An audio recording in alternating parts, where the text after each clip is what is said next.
Well, really, it's part of Islamic palaces. This is the 7th century Jerusalem. Okay? So we actually came through a gate right here, just off of this picture. Okay? And we're coming down to the area of the western wall. Right on the top is the golden dome of the rock, which you saw peeking over the top. And we're also going to see that from the Mount of Olives. They had built a little dome over here on the side, which in this picture will be just out of view, which they called the courthouse of David. Because remember, 2 women that came to David, each complained the child was living was theirs, the child that had died was the other woman's, and David was, what's that? Solomon. Not according to the Quran. Oh, really? Oh, is that right? According to the Quran, that was David, not Solomon. Well, that that's asked God interesting. for wisdom. Huh. According to the Quran, Jesus was not crucified. It was somebody instead that was hanged. Huh. According to the Quran, King Saul slew Goliath. According to the Quran, Abraham was not a Jew, not a Christian, he was a Muslim.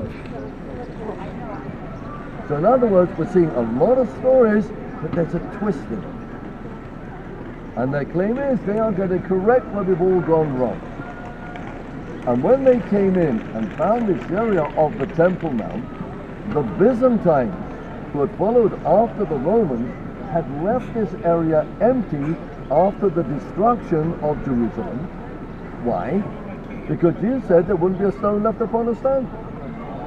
That's what they answered the Muslims. And the Muslim says, what are you talking about?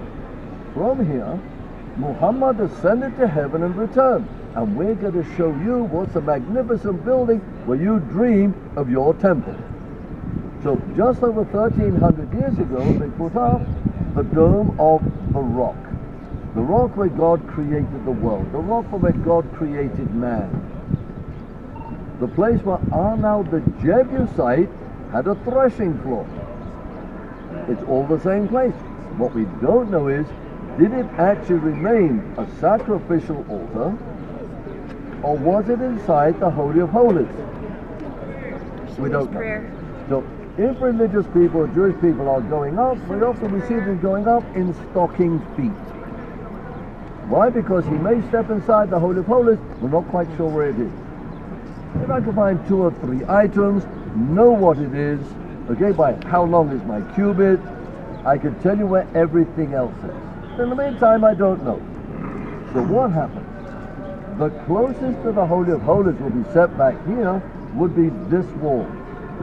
And that's why this wall, which is what you're looking at, becomes the most hallowed area of Judaic prayer.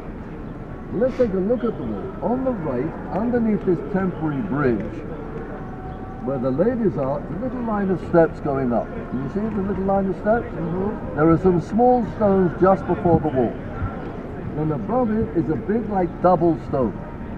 What you're looking at is the top of this gateway. Over here, where this bridge is coming across, where's that bridge? There. And we're going to go underneath that tomorrow.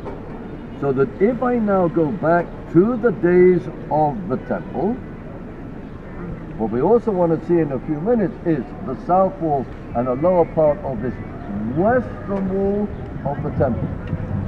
Well, there was the Holy of Holies, so this is the closest wall to it, is why this is the area that becomes important for prayer.